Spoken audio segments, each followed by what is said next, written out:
Oh my gosh, it's completely renovated. I can still remember me and Miss. Then we had like an island. And we kept the soccer uniforms in that back room. Yeah. Had an island right here. I think I shared the room with the social worker. Yeah. Always so inclined, coloring outside the lines. Yeah, you were never on time. You always been slightly backward, kinda weird, upside down and not all here. What's wrong with me and you? My heart is so full. Sometimes I'm in a room where I don't belong, and the house is on fire and there's no alarm, and the walls. There were some different partners throughout. And so it existed for somewhere around 10 years or so. And then at the end of our 5 years, which would have been 2015, 2013, I keep saying 15, 2013, it expired. How about you? Don't worry, it's all just a symptom of being human. Oh gosh. So crazy. This is crazy.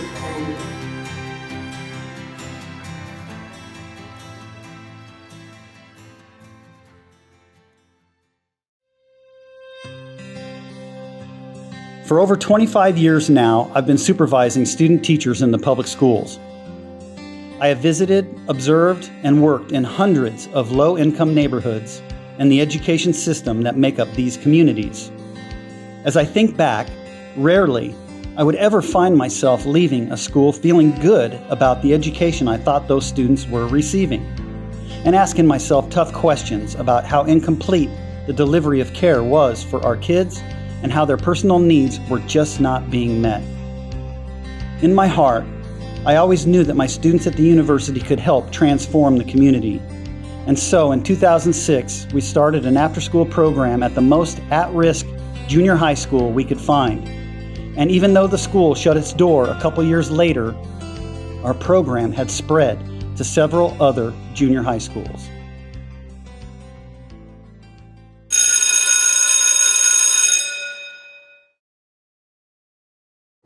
All right, so y'all ready? Yes. The jitters out. All right. Okay, and then today we have Marissa and we have Mariana with us today, so we're excited to have you guys. Thank you so much for coming to be a part of this. We're Of course. super excited. Of course. We have Ufani today. We're so excited to have you. Thank you so much for coming. Thank you for having me. So we have Julian and Cesar today. How are you guys doing? Doing good. Good. Yeah. Thank you so much for coming. Well, we have Donnell and Victor. This is Rufino. And we have Juan Camacho today. We're so excited to have Juan. He came from one of the first groups of the program. All right, we have Max here. We're so excited to have you here. Glad to be back. Oh Feels my good. goodness. What year did you graduate, Marissa? 2015. 2015. Okay, and then Mariana? 2017. 2017. So that would have had you at Nichols for your 7th and 8th grade years, 11 and 12? 11, 12, yeah. Okay. Yeah. I was turning 10 when I got here. Oh, man. Wow. I got me fresh, you know. Whoa, I got me yeah. fresh. So that's what I'm saying. Like I had to adapt to a lot of stuff, coach. I didn't even know how to read or write in Mexico, but then, you know, I had to learn that here. The very first day, literally, coach, I ain't gonna lie. The first day me and my cousin get there, I go into the classroom as a math class. I had seen two guys from across the room and they were looking at me, which was a kid named Daniel. And I forget the other guy's name, he was real tall. And I snapped, I was like, bro, this is my introduction to the school. I flipped the desk, I was like, what's up, what are you gonna do? Let's go outside. That was my first day, 4 hours of being there. You basically saved my life. I was just going through so much, like, as a child. So As young little girls. And I guess seeing someone, like, older than me, like, understand, like, where I was coming from really helped me a lot, for sure. Because otherwise, I would have gone crazy. I was never meant to be in school, you know. from how I see myself growing and how I was growing up too, it's just more of like, nah, I need to work, keep myself occupied. I can respect that, especially the way that school is. Like, it's a very specific experience. Like, there's not a whole lot of creativity to it. So, like, if you don't fit that, like, I get it, not being made for that.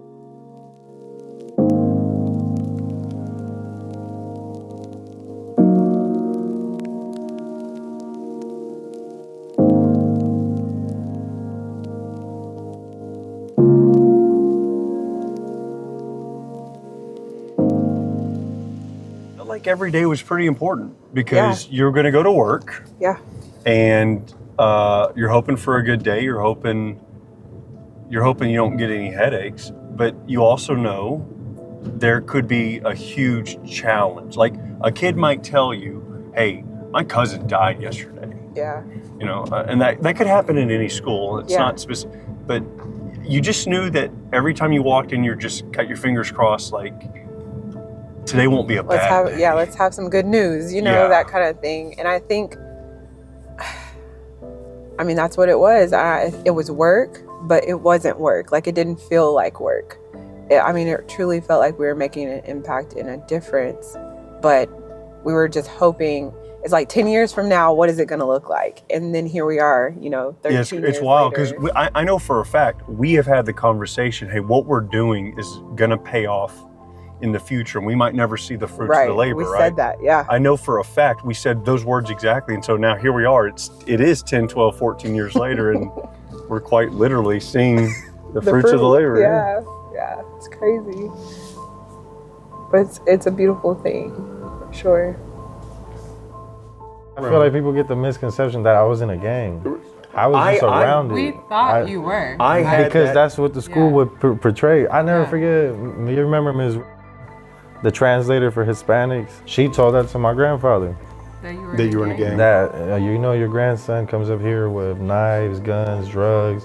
He has a gang here, he pushes it against this. And then my grandfather's looking, he's like, this is amazing. You're talking about a 13-year-old kid brings so much terror to school, but yet it doesn't add up with his grades. It doesn't add up with the school's sports. It's just that I had a lot of peers that had respect for me. They were known in gangs, like they were well known, like, but I just had respect because it's like they said, they're like, well, because I wasn't from Texas.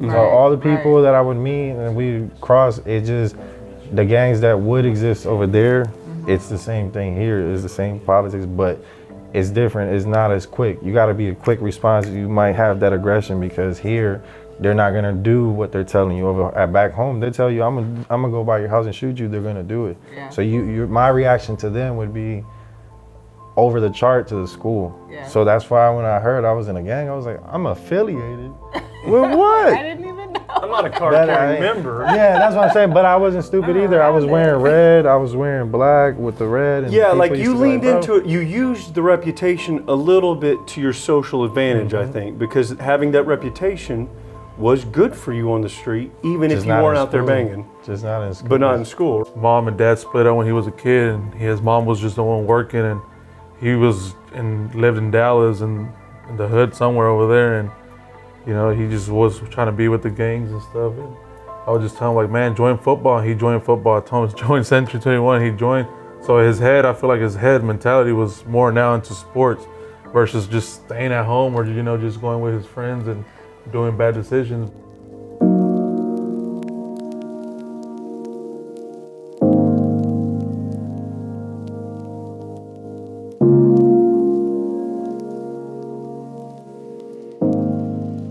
You just got suspended from school, stay home, you're on punishment. And the rebellious side of me was like, nah, I'm going. When we got pulled over, like you said, we were hotboxing. It happened because we were slapboxing in the car. They saw the movement, saw the smoke, called the cops. When they pulled me over, they were like, can I see your arms? I had all these tattoos and they took pictures of me. And that's how I knew I wasn't that dumb. I was like, you know, I can't do this. I know my rights. I know what you're doing is violating my rights. You can't treat me like this, I'm a child. When they heard child, they were like, no, you're not. You gotta be 18, everybody in this car. I'm like, bro, look me up. I got a record and everything, and they did. They were like, oh my God, you're in Turning Point, you're not even supposed to be out at this time of night. You're on probation. As I'm like, oh my curfew, God. all the things. Everything in one. That's when I got the realization. I'm like, bro, they think I'm a gang member. From what? And that's when I would remember the school. The school would give the reports. I get the ticket and I'll read the reports and I would be like, Mom, look, they're trying to say I'm associated with this gang because I wear red, I wear this, or I'm in school. Like, I don't know what to do, but I never was in a gang. I just was in the streets. It's clearly going through some psychological turmoil. And I said, hey man, miss the bus, ride home with me. He's just kind of quiet in the car, which is not typical because he and I would chat about whatever if he was in a good mood. And I pull in the driveway and I kill the ignition. I say, what's going on, man? He goes, this is tough, coach. I don't know how to get out of this one. And long story short was he's being recruited by a gang. He doesn't want to be in the gang, but he doesn't know how to not be in the gang. And he starts crying because he's scared, because he knows the significance of what that means for the rest of his life, what it's like to be in a real gang, right? And he's scared. And we got out and we sat on the driveway. He sat down and cried, and we had a talk for, I don't know, 40 minutes, maybe an hour. And it was just one of those intuitive moments where I knew that I need some time alone with him.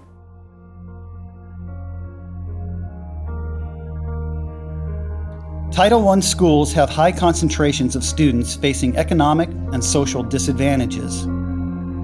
These schools inherently experience a higher prevalence of violence and gang-related activity.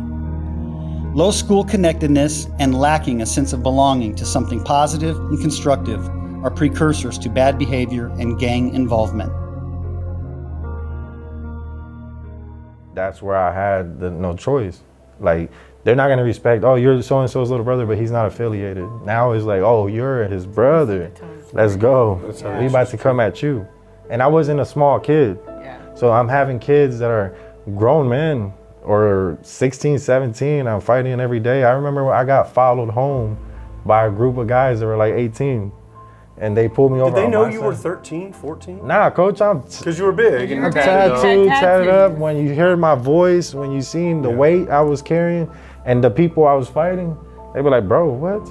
Not knowing that through all that, I was working.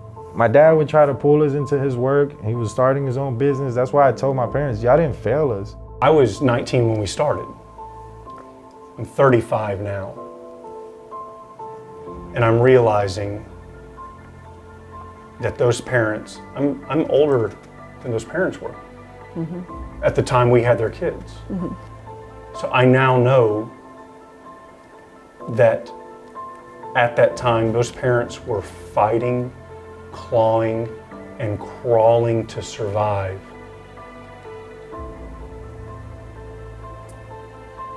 And their children saw that. They inherited that survival gene, and now they are flying. And I am proud of those parents.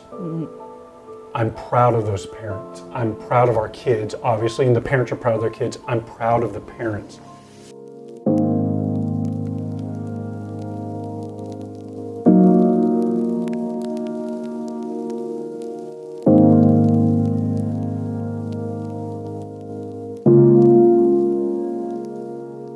Say something, you can cut it out if it's like inappropriate. It's about like teen pregnancy, but this program, it was my mission to kind of like y'all to beat it. Yes. Like I know there was a couple of us who did, and I was like, I'm gonna be the last one standing. I swear, I swear, I swear. And I didn't have my kid till 21, so I technically beat it. Yeah, you did it. But like the entire time, like high school, I'm like, I'm not gonna do it.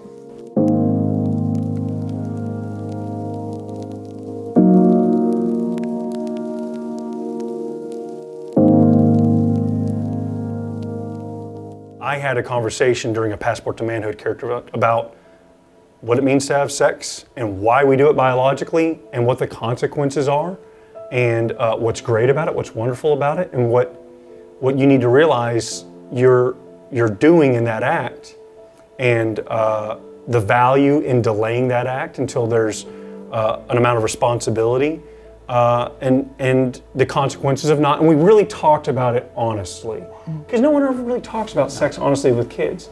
I don't know if you remember, but my first year as a psych coordinator, we had an 8th grader who was pregnant. And she'd come to the office during the day and like get snacks, and I mean, I would give them to her, you know. And so, I mean, just tried to support her as much as possible.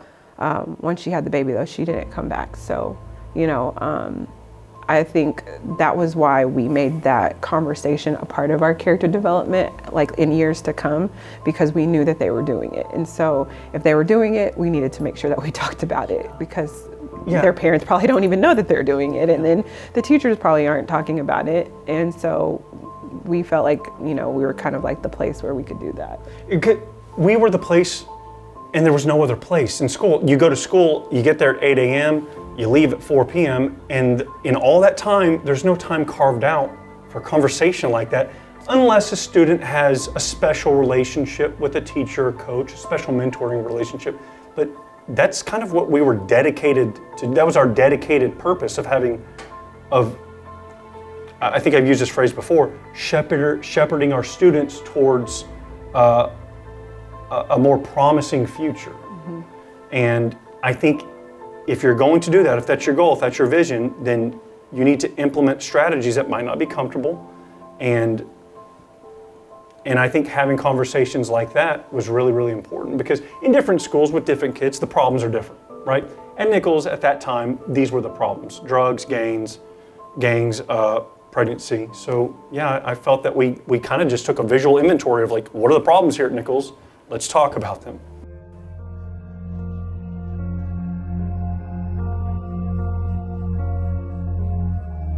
Teenagers with a history of family poverty are more likely to have been pregnant by age 17. Studies show that communities with less access to sex education, contraception, and reproductive health resources have a higher number of teen pregnancies.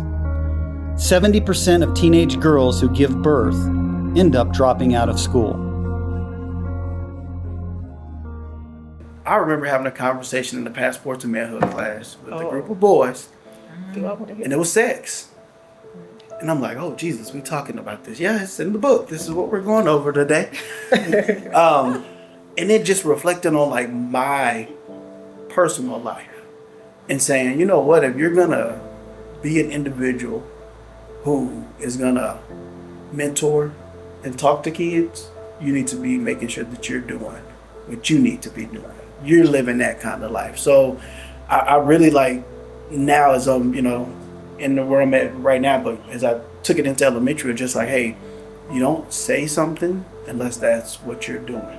For what it's worth, you know, to pull the curtain back and show y'all what the information we were operating with at the time was knowing that kids from Nichols were at greater risk of dropping out of teen pregnancy, of getting involved in drugs and gangs and all that. And so, yeah, we talked about very specific things we wanted y'all to avoid, and that's actually something that we had a very specific conversation about, because in the state of Texas at the time, there were some differing rules on how you approach sex education.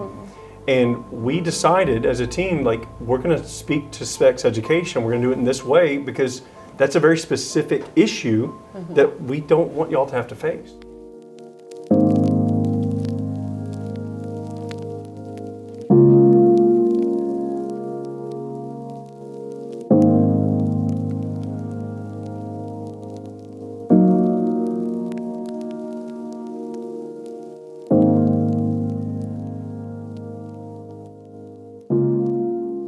Trying to survive in conditions that are really difficult, and I just felt really, I don't know, guilty. I don't know what I felt. I just felt like I'm not capable of supporting, right? Because we're talking about social issues, we're talking about marginalization, we're talking about poverty, we're talking about things that I can't really solve with a conversation with your son, right? But it just felt like there's, you know, they're so far back, the opportunity for them to succeed is so hard because they have to overcome so much just to get to like what is a baseline fair starting point in life. Yeah. You know, their father or their brothers in jail, dead from gang activities, and just felt like, well, it's just gonna be really hard to accelerate the student up to what I think is a fair starting point where they have the opportunity to graduate high school and succeed beyond that.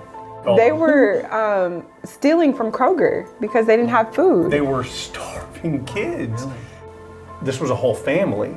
5, maybe 6 individuals in the family are living out of a motel room with, I don't know, maybe a mini fridge and a microwave, and just, that's home. That's where they grew up.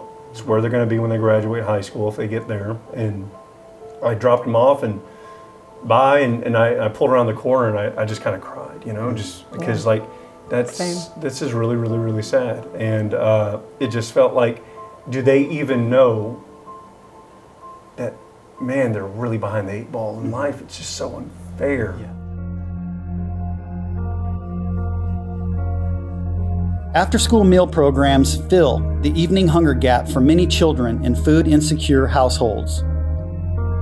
The anti-hunger organization called No Kid Hungry states, for too many children in America, an after-school snack may be the last food they eat until the next school day.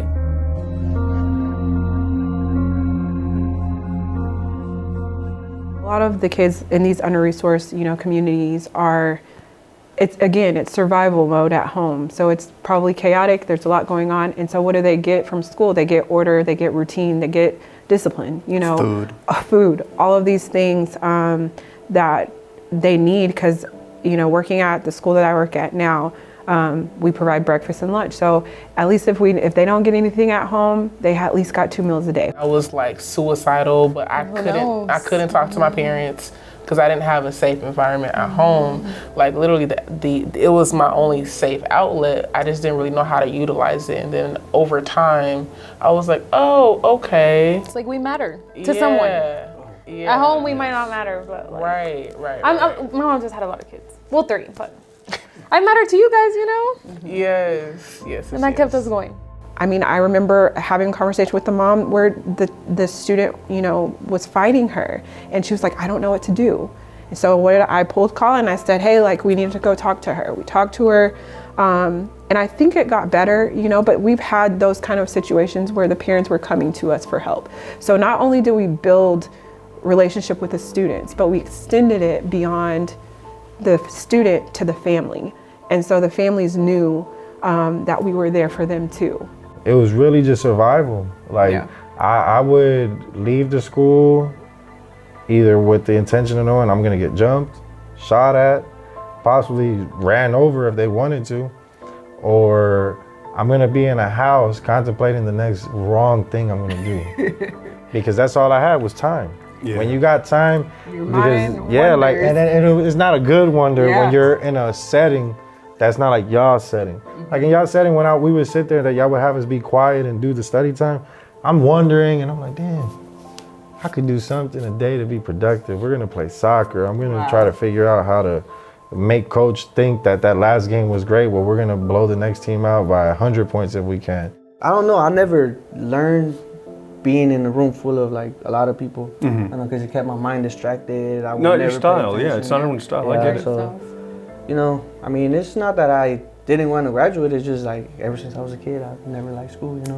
So it's just more of like, nah, I just need to work and just focus on growing as my own self. And that pretty much what did after the programs. It kept me straight to the point where I was just like, okay, well, like I know what I need to do to grow and evolve into the man that I want to be. But for the most part, that did shape a lot of my future, a lot of my ways of thinking, and a lot of my ways of acting as well. Because like I said, Coach, I was pretty bad. I was a bad kid. We did not. No, it's just y'all never saw it because y'all were the ones that kept me away from that, So it was just more of like, I'm gonna be good I got for y'all. to be myself. I got to express myself without having to think, like, man, I'm gonna have bad consequences here. It was just more of like, oh well, I like being here because I love that warmth,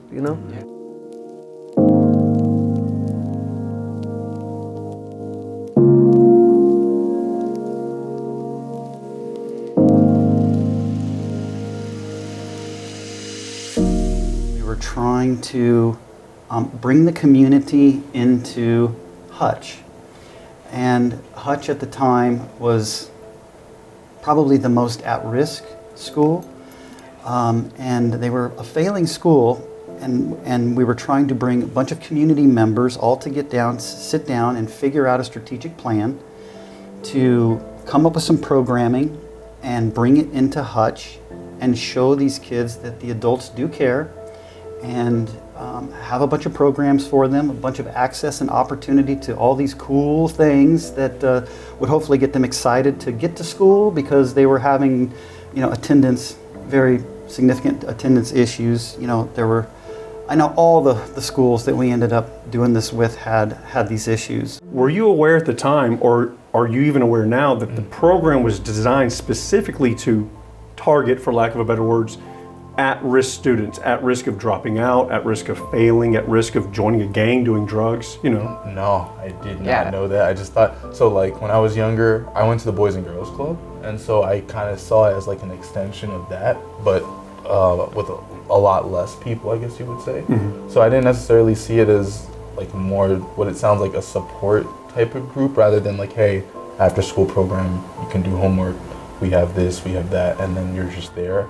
And plus, when I got there, everybody that I saw seemed to be like people that were on a pretty straight and guided path, not necessarily at risk of going into the wrong direction. So I never really sensed that. Wow, that's good. That's the end. Did you just learn that now? I just did. Okay. Yeah. Yeah. I was not aware of that, but I did. I mean, I'll be honest. Like, I'm not gonna say any names. Like, people that my friends at that time, which are, I still consider them friends now, they weren't as academically inclined, and I could tell that. So the only thing that really bonded us was sports, and so that's really the reason I joined. But looking back at that now, I guess you are right, because those my friends at that point, they weren't as. I'm gonna say they weren't high achievers. I'm sure they had goals, but they weren't really academically inclined. People, like say Julian, like say he's also gifted. Like he was good in school. Sometimes that, even for us, that can bore us, because it's so grade dependent. Like you just focus on grades, and you don't get any excitement of, okay, I got 100, but I knew that I was gonna get 100 from like a week ago. So like, I didn't have to study for this. yeah. So now what? So I think it could be both. Like we were also at risk too, if you think about it, because if we didn't have something to push us to stay in school and create those communities, those friendships, then we would have been bored out of our mind in school. For people that they're just going through the motions at school, trying to get to college. After-school programs are a proven source of support for helping to solve the complex problem of chronic absenteeism. 90% of parents agreed that their child had become more interested in school because of after-school participation. By offering up new activities that are both challenging and fun, students are learning real-life skills where mistakes are viewed as a foundation for learning and development rather than a source of failure and stress.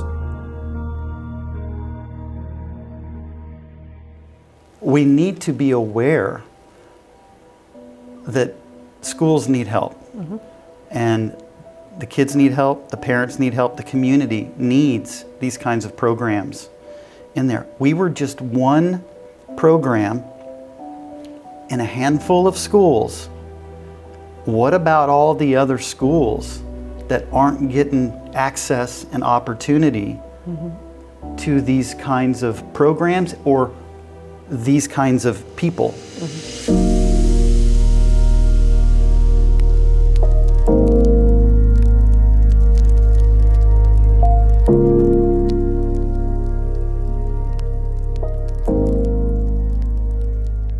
I have nothing. I'm against the school system, and in the streets, I'm against whatever person is out there. What was it like? Because you were a couple of years older, and when you were in the 8th grade, you had some life experience. You just seemed like you seemed like a young man, honestly, when you were in 8th grade. So what was it like with you literally sharing a space and having a juice box with some of the 7th graders that acted like 11-year-olds because they're 11? Yeah, I ain't gonna lie. I used to tell my wife that. I used to tell her, like, I can't be in a room with my peers. And she's like, what do you mean? I'm like, they just make me angry.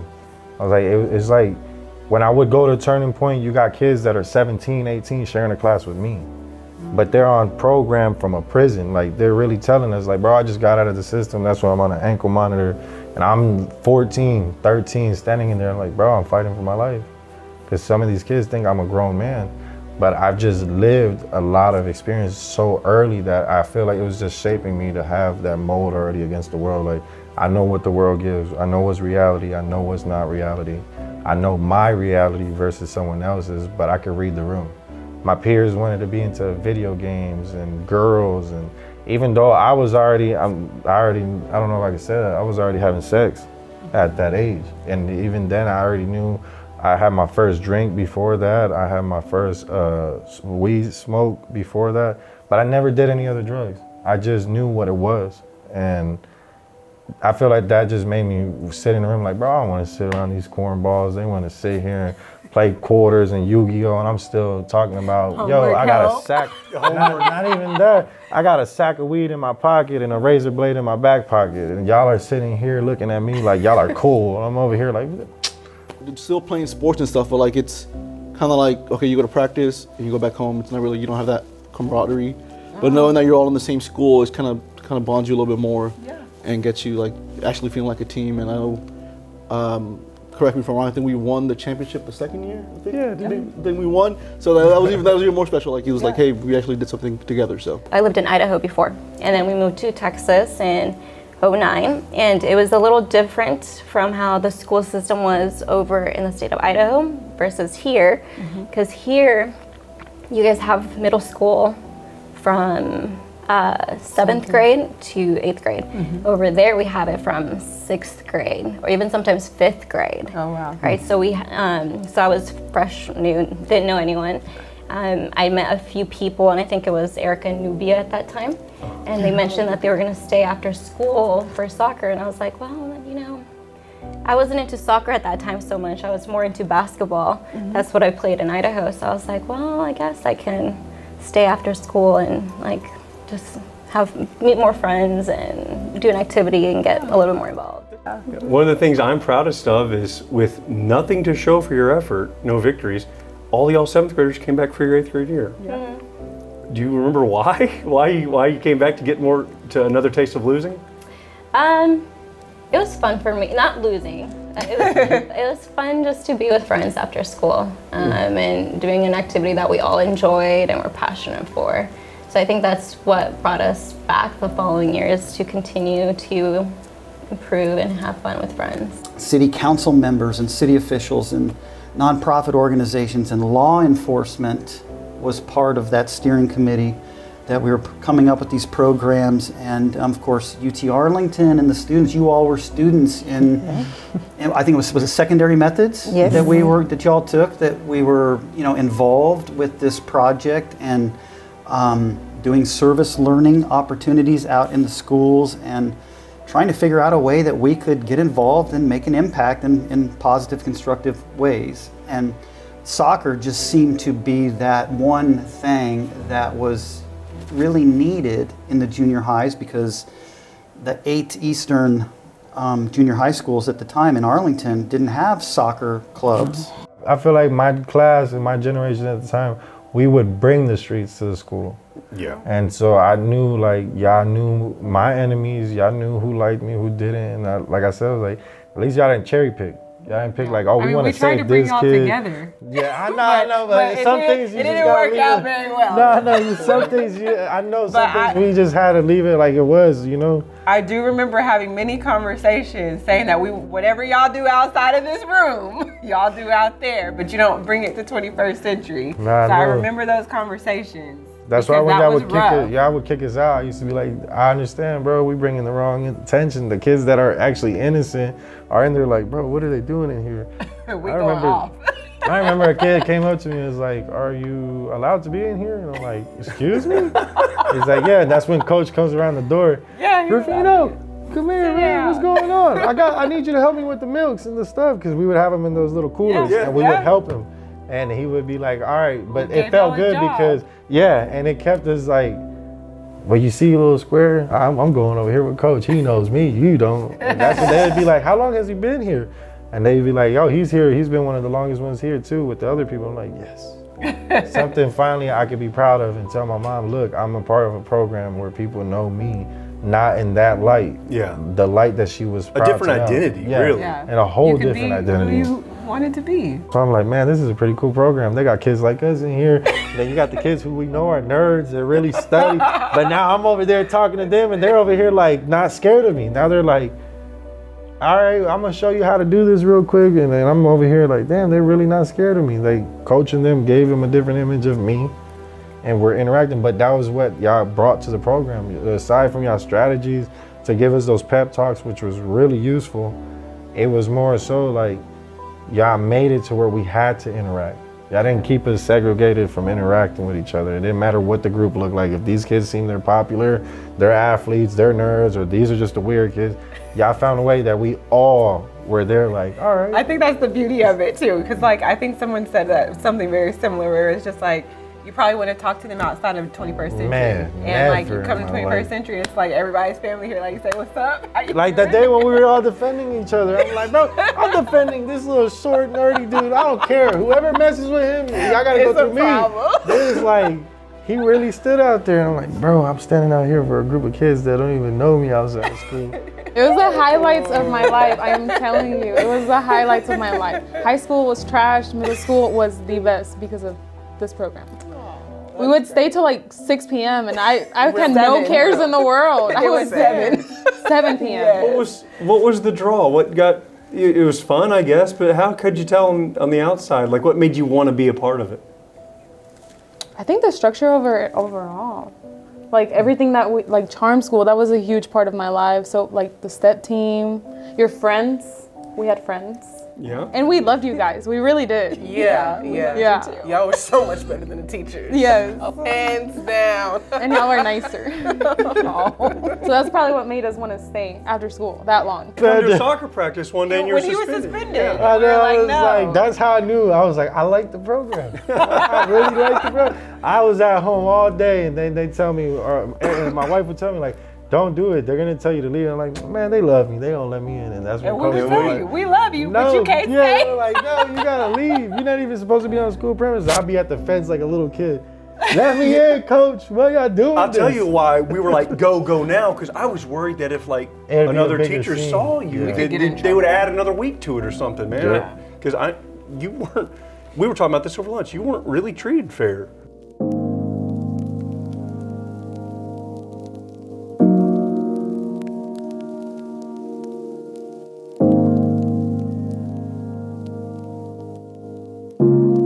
I remember the first year, I was scared to death every night. I would go out there and stand with Jennifer to make sure that the kids got on the bus and didn't kill each other on the way home. You know, that I always worried about that. And then it got a little bit easy. You know, there were other kids that were really more role models and things like that. And that's the thing, for kids to see young, diverse people and know that they can be successful and have role models. Oh my gosh, that is the most important thing. It's so important. It didn't feel like academic success was their goal. It felt like they just wanted to get as many people in that building as they could just to get their paycheck for as many students as you keep in a class, you get paid, or that's the assumption we had as kids. And we all knew it. We were like, they don't care. Look at the kids they care for and who actually makes it. They don't look like us. I feel like the tutoring actually really gave you like a chance to understand whatever the material was. I think that's why I actually graduated middle school, because school for me was just not it for me. So I know the tutoring like really helped me a lot. I was like, oh, so that's how that worked. Okay, so that kind of makes sense now, because they were not explaining it right. But yeah. Was this when you would go to your classroom teachers or the homework help that we were providing? That we provided. Yeah. More so from you guys. Oh. Because the teachers, yeah. Teachers work longer hours, earn lower salaries, and report higher levels of job-related stress than comparable working adults. Factors that contribute to young teachers leaving the job include lack of support, unrealistic expectations, and inadequate compensation. And even though the average pay of teachers is $30,000 less than similarly educated adults, the number one reason for leaving the job is difficulty managing student behavior.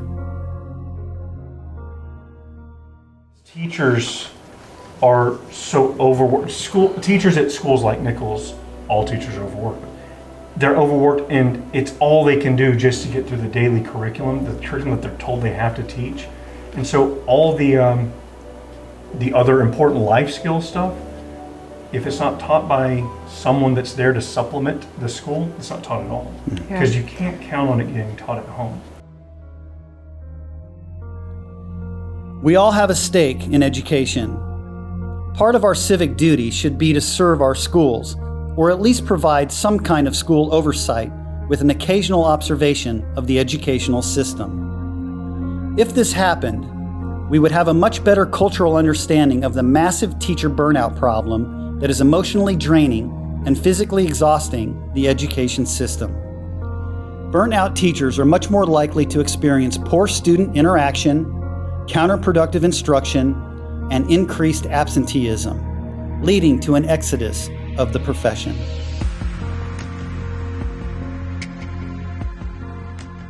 Going back to the educators, supporting them, through professional development or whatever they need, self-care for educators, all these different things, we have to make sure that they are supported as well. So it's not just, the kids, but it's also the staff as well. Like we have to be able to operate healthily. So like he said, giving them whatever they need to be able to survive as a healthy school.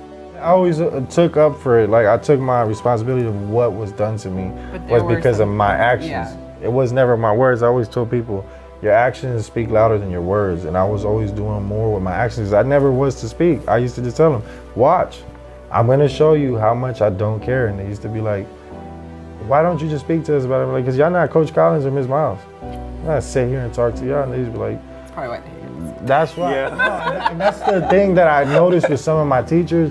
And that's when I was like, at my ultimate, I'm gonna just tune it out. I'm not gonna say nothing because I seen y'all get treated wrong before. And I ain't gonna lie, I rebelled against the teacher purposely so they could feel it. Exactly who you're talking about. Yeah, I told her in the face, like, yeah, do it again. And next time it's not gonna be words, it's gonna be physical. And she's like, and I'm like, damn, maybe that's gonna get the program canceled. They don't need a student like me in the program.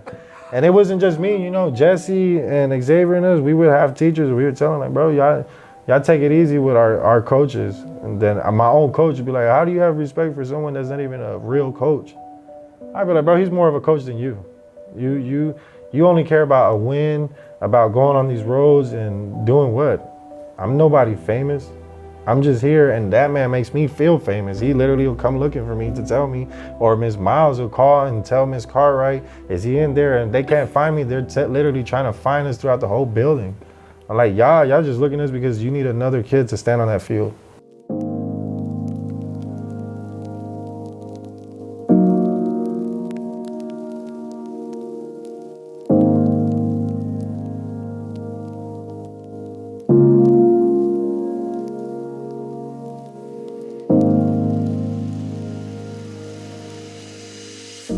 We would go compete with these other schools.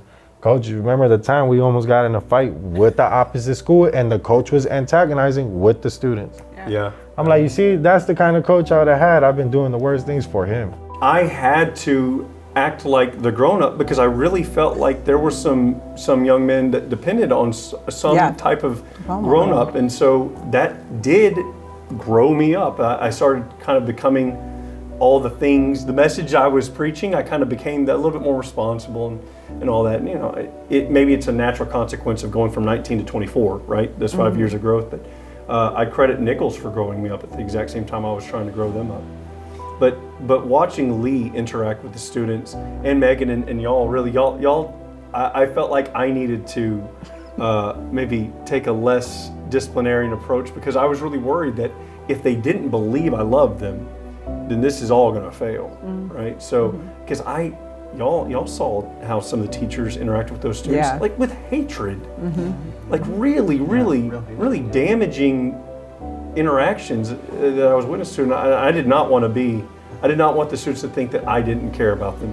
Y'all being young just kind of made it like cool, cause y'all are cool, y'all are good people. You know what I mean? I told my wife I used to be cool. She doesn't believe me. No, y'all were cool. Y'all were good people. Y'all connected with us. Y'all didn't just come in and just this is 21st century and this is how it's gonna be. And Listen to it. Nah, like, it's just more we of were like, ourselves too with y'all.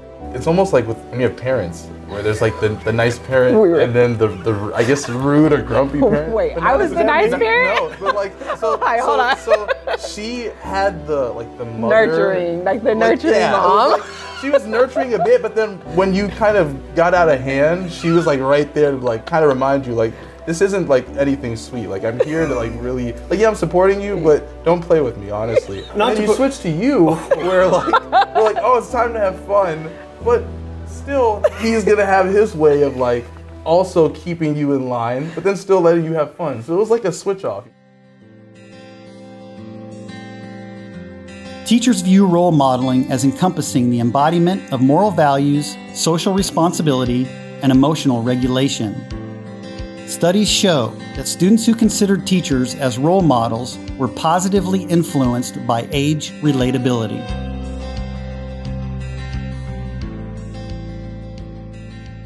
And it was just the way Coach looked. He didn't look angry. He looked heartbroken. Like he saw 3 kids that he dealt with earlier that day that had promised him to do these changes and do this. And like he said, I know your promise is gonna go as far as your action because I can't force you to want it. You gotta want it. And when he told us that, we were all like, bro, that's crazy. What are they seeing us when we not doing the things right? I think our goal was for the program was like, we teach you to do what you have to do before you do what you want to do. So like, homework help has to get done, or you go to tutoring. That's why it was first, right? Then character development. Y'all want to say y'all hated character development, but I bet some of y'all really loved it at heart. Maybe after you left, no. But that was also something you had to do, right, before you could do what you want to do. So fitness, fun, soccer, step, you know, all the things that we did. But that was kind of our motto, you know, I think for the program. And then we wanted to build relationships. So that was, I think, like being a Kines, you know, department for our undergrad, that's what we learned in our classes is how to build a relationship, you know, and I wanted to make an impact and create a familial, you know, feel for all of us. And I would say that was probably one of the more like, I can't say underrated, but it might have been overlooked, the social aspect of it, because like at the end of the day, you're learning how to go out into what for us at the time was the real world and having an actual conversation with someone rather than just like, now I feel like you see people kind of, it's almost like they've lost those social skills that you first learned when you were younger. But like for us, we were repeatedly like learning that, and it kind of stuck, at least for me, it stuck with me to carry on into the higher grades. And so it really helped out. I think it's something that a lot of people didn't necessarily factor in because there was so much going on, you know what I mean?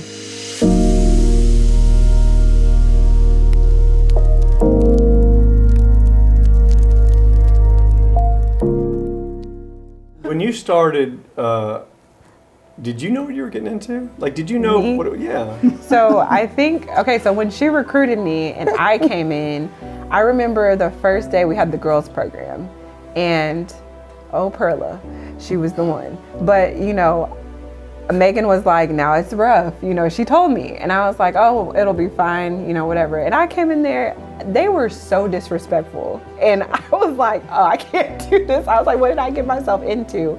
And so her and I kind of collaborated on how we were going to do the girls program. I mean, we had bad attitudes, we had all the things. And so there was I was telling Jennifer this the other day, there was a show called Charm School. And so basically that show was, you know, women who had these issues. And so we were like, okay, this is what we need to do. And so we started giving them names, like in character development. We were like, okay, you're Miss Bad Attitude, you're Miss Disrespectful. So we would call them that. And we had name tag. They had to make their own name tag, and that we would not call them their name until they earned their name back or whatever. And that's probably harsh, but it worked. And that's how we gained the respect. And then I think from there, it was like up from there. But when I first started, that first day, I was like, what did I get myself into? And I would have never believed them if they said those babies wasn't good, because I didn't see that part. I'm like, oh my gosh. They're not doing it. Go ahead. Because we were college students still. So for them, we looked like, me and Megan looked pretty young. So we didn't look our age. And so they were just like, whatever, like, who are you? Yeah, you because- were in charge at the time, you know, so. Because they have brothers, sisters, Yeah. cousins who are your age, and they don't have to listen to them. You're not Right. an adult because you're the same age as this other person in my family. Yes. That is not an authority figure to me. Yeah. So yeah, it was pretty hard coming at a bit of an authority deficit. Yeah. So they really had to buy into what you were selling. I mean, we had to earn their respect, honestly. Yes. Like, and I remember when the soccer team started speaking English around me, that felt like, respect. okay, they're Yeah. letting me in They're letting a me little in. bit. Yeah, that's I didn't even know that. That's Yeah, a big there was thing. definitely. I started learning as much Spanish as I could, so I could at least be a little bit involved. But that didn't take too long. They eventually warmed up to me. I had a hard time with my character development class. Yours, Charm School with the girls. Mine was Passport to Manhood. Yeah. With the boys, and it was, you know, in my mind, these are the conversations a father has with their son. You know, what are the things that you'd want to hear from your dad, or maybe the other way around? What should your dad be saying to you? Because a lot of those boys didn't have a father figure in their life. And it was conflict resolution, it was interacting with authority, relationships with the girls, drugs, sex, that type of stuff. And I think because we were having those conversations and I wasn't telling them, don't have sex, never do drugs, but we were talking about, like, you know, these are decisions you'll need to make. And I want, and we need to talk about the significance of these decisions. I started talking to them like young men, right? Passport to manhood. I think that was pretty important for breaking down some barriers for me with that, because I felt a little, well, I was kind of uncomfortable, right? Like, what do I know about manhood? Yeah. But I think the character development classes for me was my favorite, because Mine too. it was the time for the coaches, the teachers to break down those barriers, to get to know the kids. It started out a little awkward a lot of times, but after so many classes, I mean, I walk in to check on them, they're crying. I mean, It was therapy. It turned into therapy. The modern classroom has evolved into more than just a space for academic instruction. It is oftentimes the primary site for social emotional intervention. For teachers in high-need schools, the weight of addressing student trauma, behavioral regulation, and emotional distress can lead to compassion fatigue and ultimately high attrition rates. Strategic after-school programming offers a powerful solution by acting as a supportive extension of the school day. These programs do not overtake or replace the teacher's influence. Rather, they partner with teachers, acting as a force multiplier. By absorbing the vital social emotional workload, after-school programs protect the mental health of our educators, ensuring they have the capacity to stay in the profession and maintain a proactive and productive career. When students return to the classroom the next day, more regulated and emotionally supported, the instructional environment improves, leading to higher job satisfaction and a greater sense of efficacy for the entire learning community. What would you think at the time, you're 12 years old or however old, could you tell that we had a mission, that we had some goals we were trying to pull off as the facilitators of the after-school program? Well, as a woman, Miss Miles played a huge part of like what I think the mission and the goal was because of Charm School. I think that definitely helped us, like as young, we weren't even women, we were girls. As young girls, that helped a lot. And I think the goal and the mission overall was to like help us become better people. Yeah. And like, you know, better little people, because we were tiny. It brings So balance. And kind of like structure. maturity, to mature. Yeah. Yeah, I think that was balance between like the work segment but also still having moments to like enjoy your time as well. Yeah. Because if it was all work, I probably wouldn't have stayed. Right. And so what do you remember about Passport to Manhood with Colin? I have this one like core memory where we were talking about soap. Like how you should use soap when you shower. You were talking about hygiene. But I remember we would talk about like responsibility, like integrity, you know, things that I definitely heard, but like I said, it was like one of those things where you know the right thing, but you still have to learn the hard way sometimes. So it's things that I like look back on, I'm like, wow, they were right. Like they had something there. Yeah. I have this figure that, like, although he's not my father, I'm still learning the important skills that you would typically learn as you're growing up with a father figure, and so like everybody has to get those skills in I'm some not gonna way. cry. And All right, man. I know you're looking at me like I'm about to. That's how it worked out. Like you said initially, you have that target audience, and so there's going to be certain areas where it fits for you, but for me academically that wasn't it. However, in life itself, that's where a lot of it impacted me. Wow, for sure. That is a great point. I mean, I'm about to cry. I'm sorry. I'm just like. That is really, really special to hear.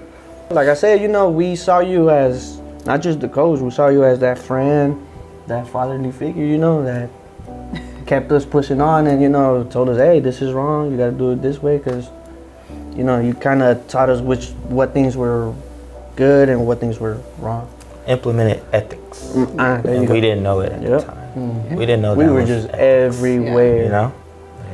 We were everywhere. I'm glad that you heard it, and I'm glad that you absorbed it, and now you're living it, man. Look at y'all, both of y'all. And you know too as well, Coach. Like, not some of us were as open as others, but they still, like you say, you know, they still heard still got it. in They there. still soak it in. Got in there.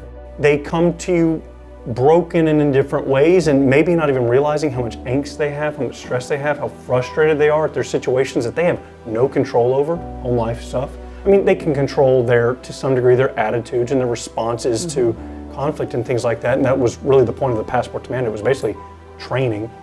But I think that on some days, depending on the lesson, I was training, and other days I was leading a counseling session, like a therapy session. And I think that they wanted it, they needed it. And I was open with them too, and there were plenty of occasions where, hey coach, what would you do? You know, you're talking about what would you do in this situation? And I answered honestly. I think that like realness is like currency, right? And I knew pretty early on that if I wasn't real, I lose credibility. And if I lose credibility, I'm not gonna have the authority or the power or the connectability to lead them towards the vision, the bigger important stuff. So I was just real. And I think that they valued that more than I even expected they would.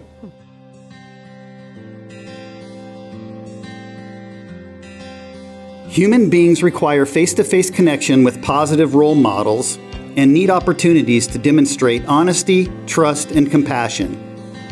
By providing experiences that promote both leadership skills and social responsibility, we are helping to improve students' engagement in learning, sense of belonging, and overall confidence, improving young people's ability to succeed at life.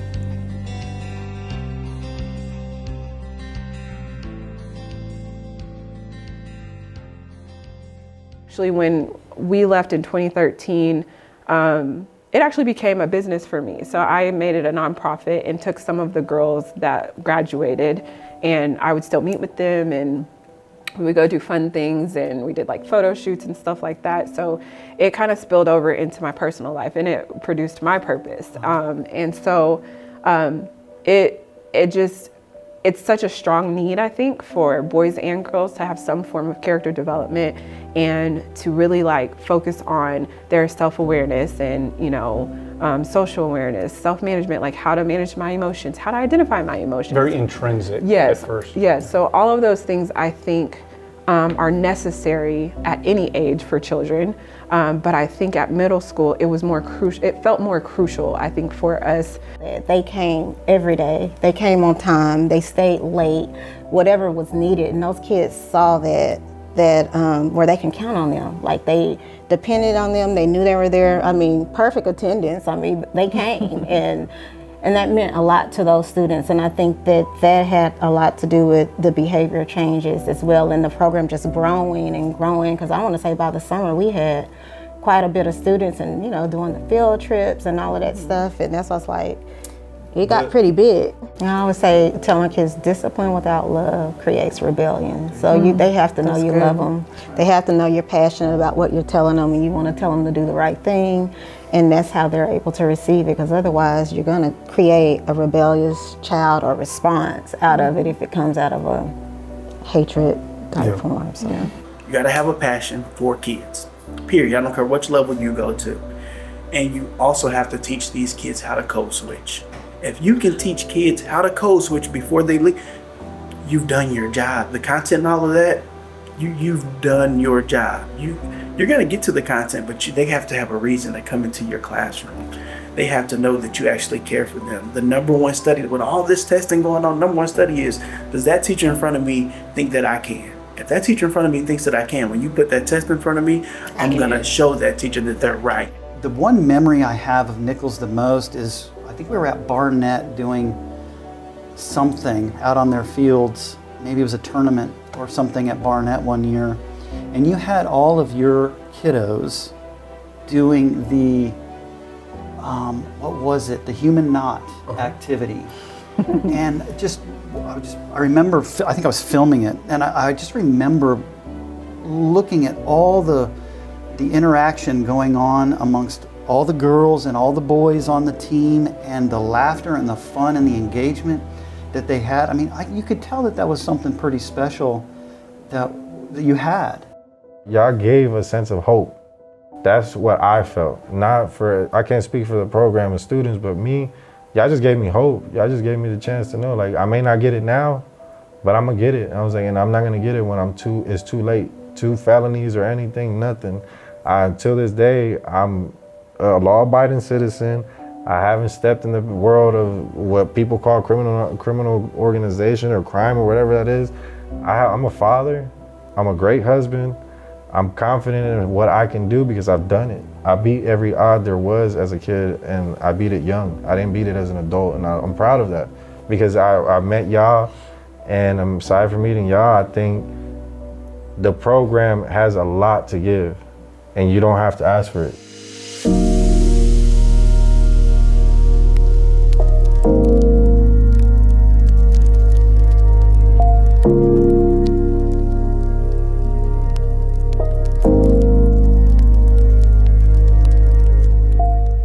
Habits that you taught us at practice, like being consistent and having that drive, it led to us like winning, of course, but then it also like translated to like life in itself. So it wasn't just sport specific, you know what I mean?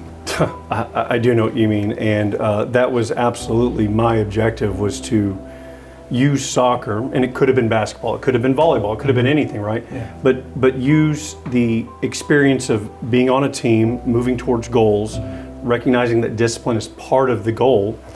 It was my hope that that skill set and that mindset would translate to real life. Yeah. And the fact that we actually won games was just a happy consequence. Yeah. They could have. We won championships. Yeah, I got the hardware to show for it. I mean, there's a bunch of kids, you had a bunch of kids that, for one, didn't like losing anyways, and then you combine that with like talent that already existed, and the fact that we were all like really, really close, I think that really helped it a lot. You were one of the better players, certainly by your 8th grade year. Thank you, yeah.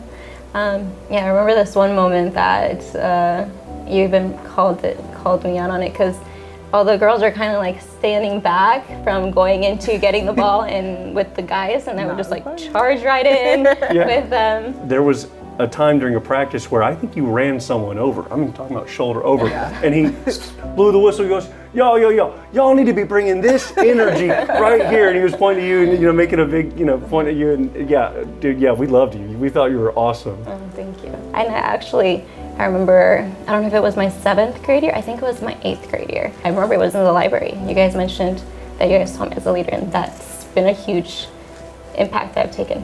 You remember that? Yeah. Cool. Wow, that's good. Everything that you do is gonna have a consequence, and like usually the consequence doesn't feel good. So when you're running, you're tired, and then you've got a coach that at the time, like obviously he cares about you, but he doesn't care if you're tired. You're still running, and so like that is also translated to every area of life. Like everything you do is gonna have a consequence, and you need to just be really mindful of the things that you're doing.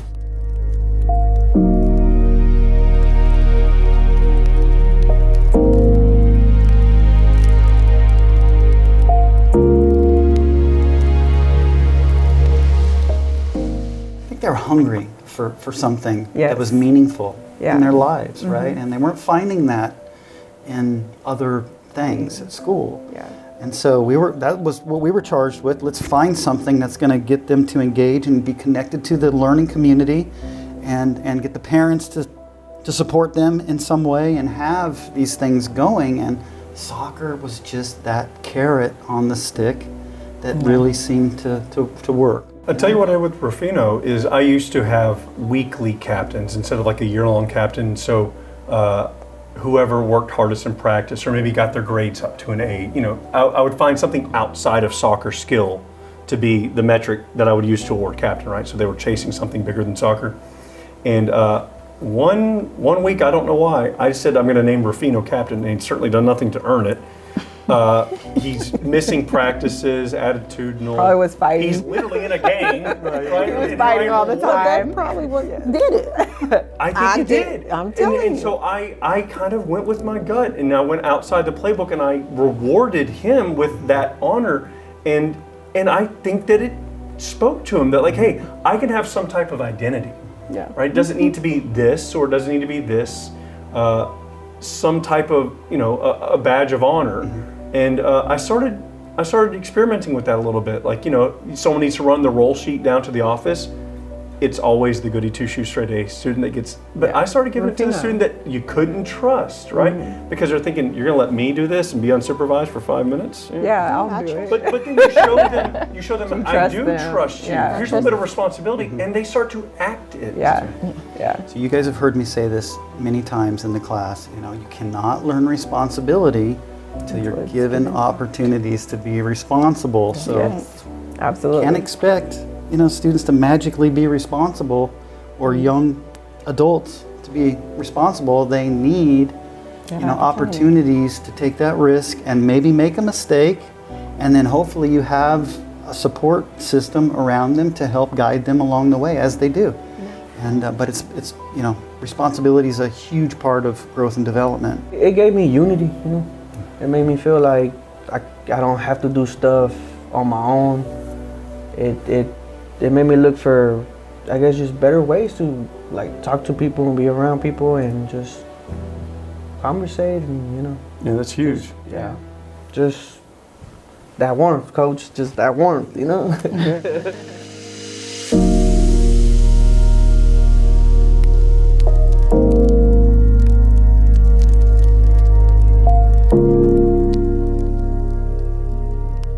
It always takes me back to that moment in the library where there's other people that see that potential in you. And even though maybe at that moment you can't see it, but sometimes you just need to trust or rely on somebody else seeing what you can't see yet and who you are and who you're becoming and who you can become. Yeah. And considering the fact that I'm going into education. Yeah. And like as a teacher, you want to provide that safe space to your students, and I think I got that from you guys. Because when I was young, y'all provided that for me.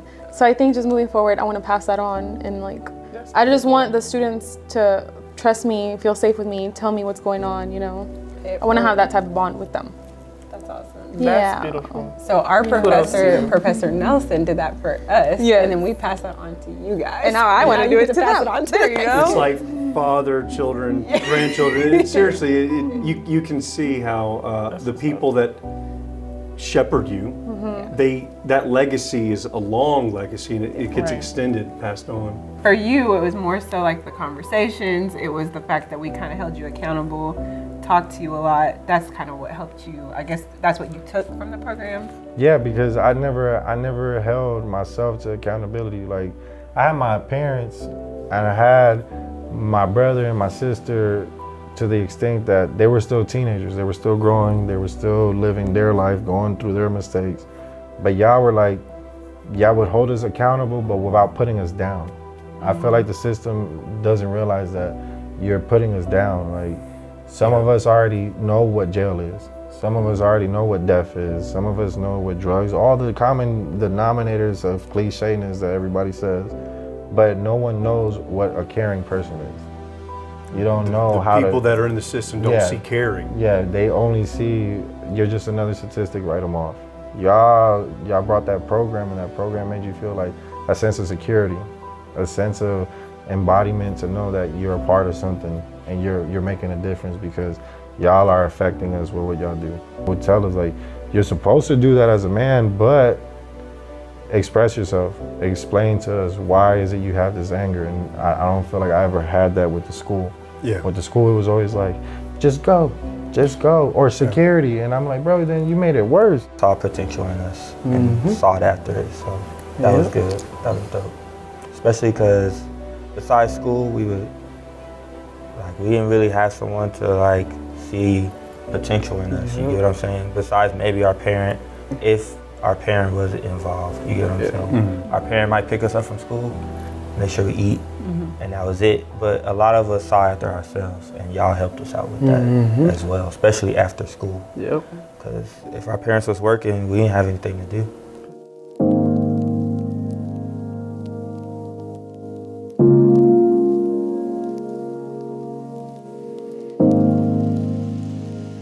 I didn't go with the intention of, oh, I'm gonna get something out of this, I'm gonna listen to this and white guy. You're not gonna listen to this white guy.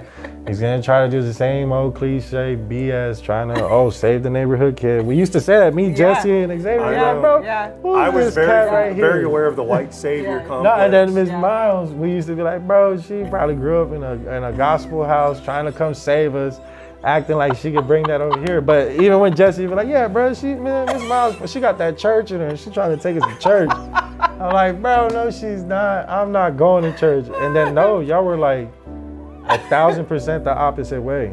Like, It's so funny because I actually grew up in a house. And I am white. Gospel church. now I'm like, a pastor right now. I mean, y'all nailed it. because we just were kids. We were all laughing. We're 'cause kumbaya. and you know what's crazy? We were doing all that while we were sitting down doing wrong. You know, we were sitting on the bleachers, drinking and smoking while we're having that conversation. Like, wow. Damn, these are pretty cool people, right? And they'd be like, yeah, they really care. Because Jesse and them would tell me, like, bro, they brought me clothes.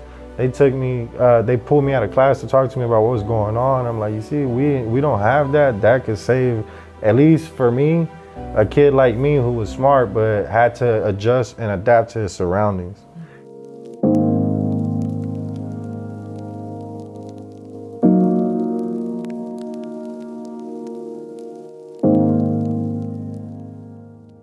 To see college students as a community resource. They're not just in school, but they also can be a valuable resource in the community or to society, however you want to look at it. And of course, this is the power of service learning, right? Or community engagement.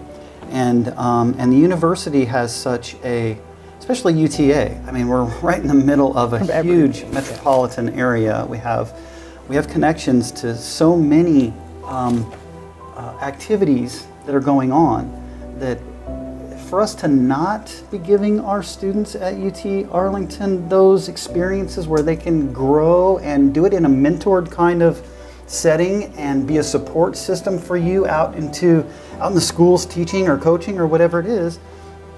And I think UTA is doing a great job at trying to promote this and support this kind of activity too. And it's getting bigger and better all the time. Absolutely. Right. Yeah, Obviously, we came from UTA's program and mentorship and the service learning opportunities that UTA and you provided for us.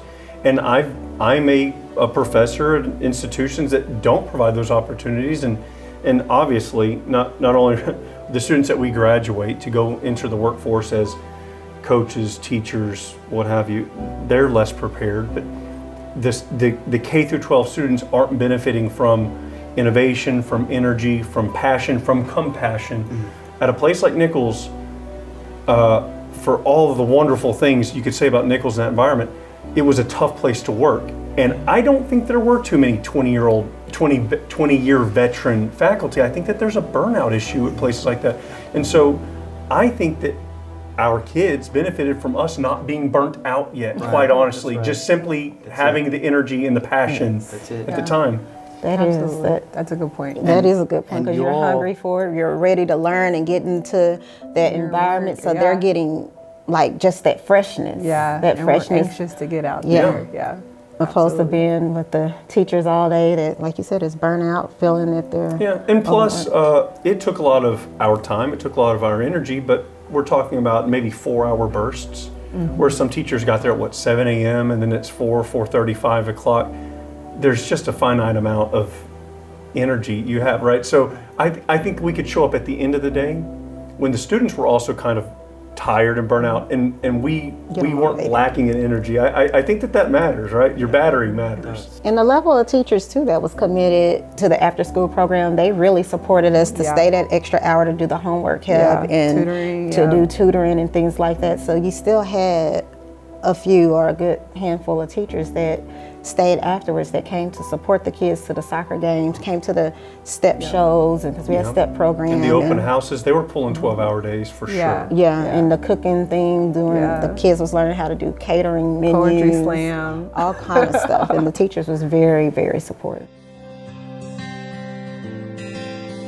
Service learning programs where university students serve as mentors and tutors generate measurable, positive outcomes for K-12 students.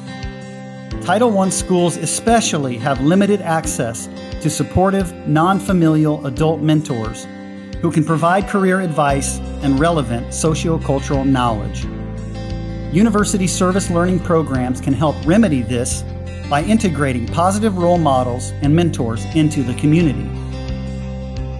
Mentoring within a service learning framework can provide the emotional and social support needed to help youth build resilience and character, develop social and emotional skills, and challenge negative assumptions about their abilities and future opportunities.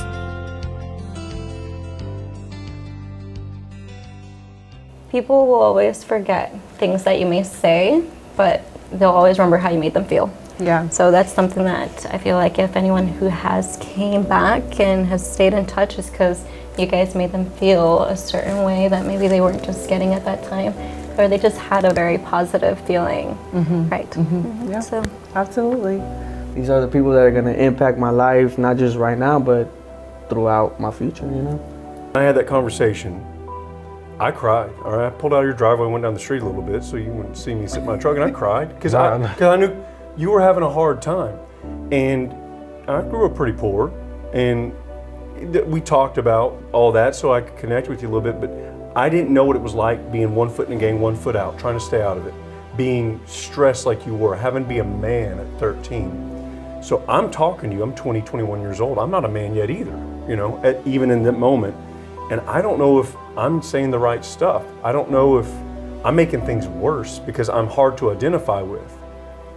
And I just cried and I said, God, you know, I hope you had me back there because I don't know what I'm doing. You know, I don't know what I'm doing in this because I feel like these kids, because I looked at you like you were a kid, these kids need a man, a role model, someone that's wise. And I felt in that moment like I hope I was in that moment because I'm just guessing. And just to hear that, literally 10 years later, that conversation is something that one, A, you remember it. Yeah. And two, it mattered to you. And three, maybe you even used some of that conversation to turn into the man you are. I feel unbelievably good knowing that we weren't wasting our time and we were trying something that kind of worked. You know, we met our goals, which was getting to y'all and having family with you.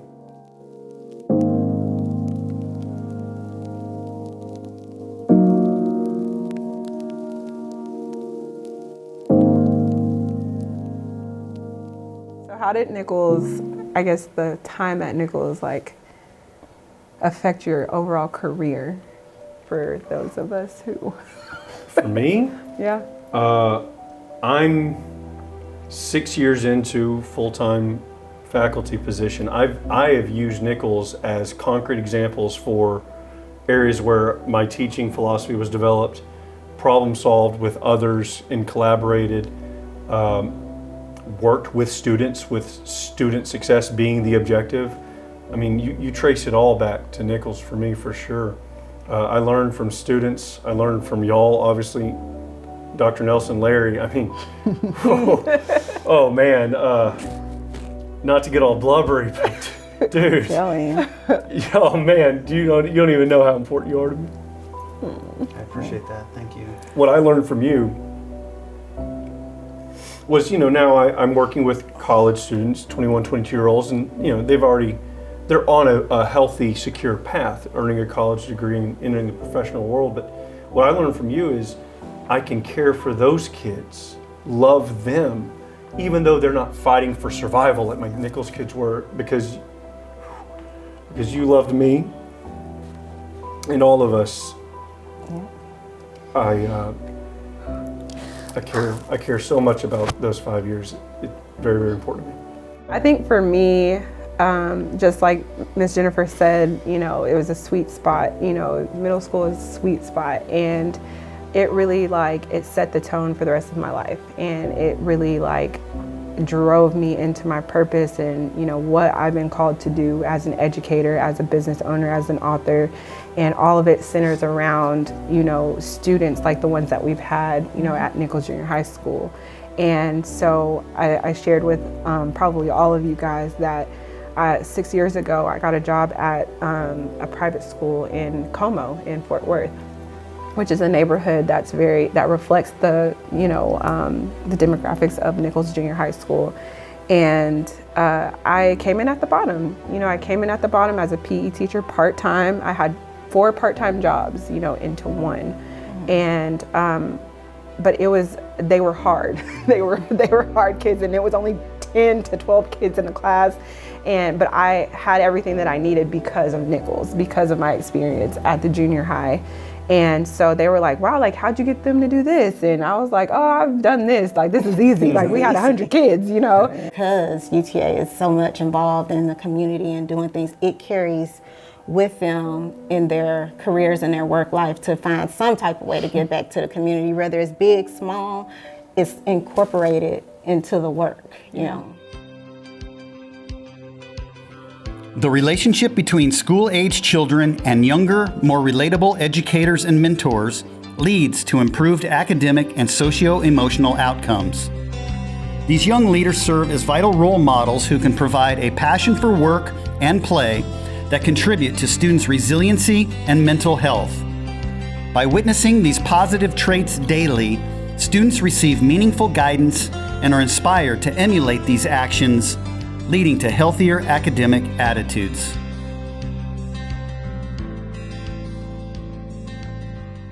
What is one word that you would use to describe it or describe your experiences with it? For me, I'd say growth, because like I said, I spent a lot of time at the school, not at home, where my mom wasn't anyways because she was working. So I was almost forced to grow on my own. But then you come into a program like that and you're given the opportunity to grow in so many areas, in terms of your academics, in terms of the social, in terms of sports. And so I spent a lot of time sitting by myself and really thinking about, even though I was pretty young, thinking about what was the next step. Because at the time you're in 8th grade and high school is coming, you're I have these expectations, but I also don't know what to expect because it's a new environment. And so I think being in that program kind of accelerated my growth prior to high school, and I think it put me in a better position heading into it. So I would say growth for sure. Yeah. Growth, that's a good one. Definitely. I think it gave all of us that opportunity to show up and be better every day for ourselves, right? And first and foremost, and then having that people that are there for us, not just teachers and our families, but other people that, you guys weren't much older than us, right? Y'all were still, maybe at that moment we thought y'all were way older, but you guys probably really weren't. Yeah.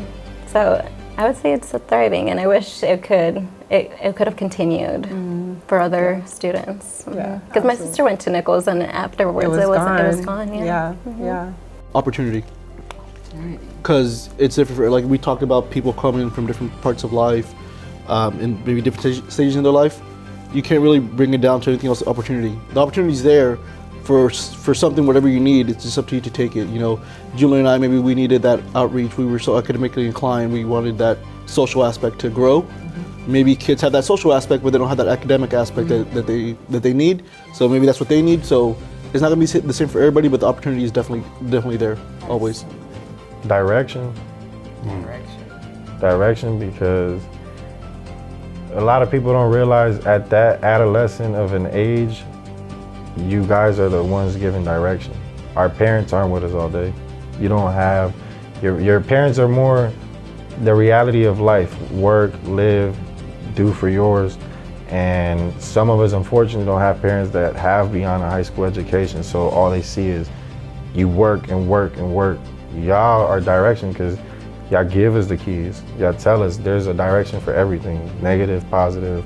Whether you do it now, whether you do it in 10 years, 5 years, you apply some sense of direction. I feel like that's what the program gives, it's just a straight direction. I would say compassion. That's one thing when I'm looking at it like zoomed out. Like, I mean, we've seen a lot of faces. Like, I can't name any other teacher from 8th grade, but I remember y'all from the after school program. And I think it's just because it felt like y'all really cared, like y'all really wanted what's best for us. Because looking back on it, like, it really didn't make any sense. It's like, why are these cool like college kids like wasting their time after school to like hang out with us? Lifesaver. Lifesaver. Okay. Wow. One word. That's hard. That you felt. You think of one for yourself. By I the way. have mine. You have yours? You want me to say it? Yeah. Or give me I an wanna idea. Wait. I want to be last. Oh, come on. One word. I would say infinity because forever. Forever. Oh, forever. Infinity, forever. That's dope. Lifesaver, infinity. I'll remember it forever. I wanted to say transformative, but it didn't really change my life. It's more like it started my life. Like Genesis might be the word I use because I love it is, beginning. Genesis. yeah, it is I the love that. catalyst for everything that I've done professionally in my current worldview, all the growth I've experienced. Like Genesis. That's beautiful. I love that. That is Genesis. Come on, beginning. What's yours? Mine has been the same probably since day one, but it's family. Like y'all are family, and I think that was the key to our program is we built relationship. We created a family, and so that's what it was for me. Like y'all were our babies, and we wanted to make sure that we gave y'all the tools that you needed. She's not making this up. She's always called me her little bro. Yes. Like always. Like we're bro and sis. Yeah. My little big brother. I appreciate that. Yeah, the love really was like seen and felt. And it's crazy how so much love really like still can be felt even, you said almost 15 years later? It's like we saw each other yesterday. Yeah. Time just off where we left off. Literally. Yeah.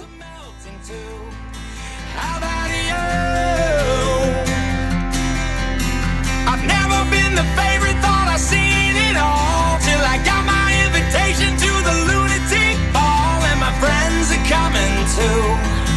How about you?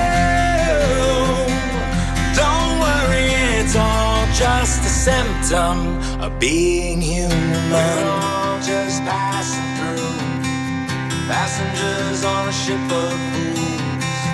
We're all just passing through, passengers on a ship of fools. Sometimes I'm in a room where I don't belong, and the house is on fire and there's no alarm, and the walls are melting too. How about you? Passengers on a ship of fools. I've never been the favorite, thought I seen it all till I got my invitation to the lunatic ball, and my friends are coming too on a ship of fools. Don't worry, it's all just a symptom of being human.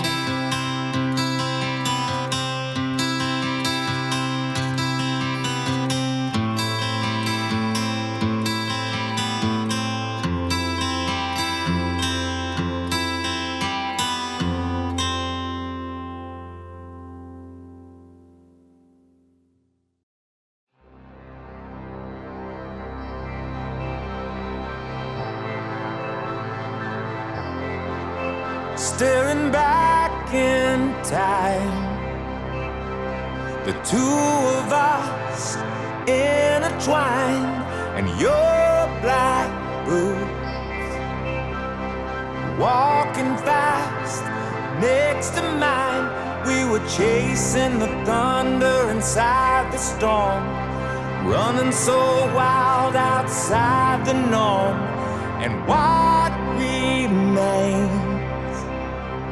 The two of us against the grain. Come out wherever you are.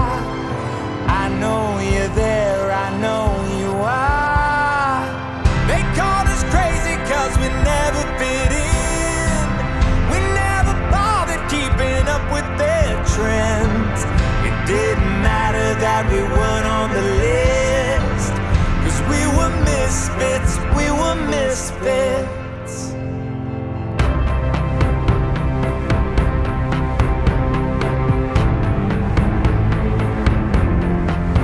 Staying up all night, drinking more than we should, getting way too high. When the sun came through, I watched you laugh, I saw you cry, 'cause the world has a way of tearing you down, keeps you tied to the circus, paints you up like a clown. But I'm right here, day after day, year after year. So come out, wherever you are. I know you're there, I know you are. They call us crazy 'cause we never fit in. We never bothered keeping up with their trends. It didn't matter that we weren't on the list, 'cause we were misfits, we were misfits. And after all, we never played by the rules. We broke them all and found our own kind of cool. It didn't matter that we weren't on the list, 'cause we were misfits, we were misfits.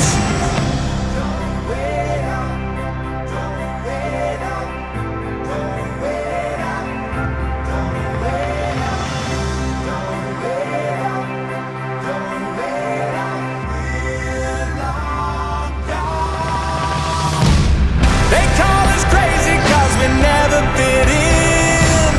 We never bothered keeping up with their trends. It didn't matter that we weren't on the list, 'cause we were misfits, we were misfits. And after all, we never played by the rules. We broke them all and found our own kind of cool. It didn't matter that we weren't on the list, 'cause we were misfits,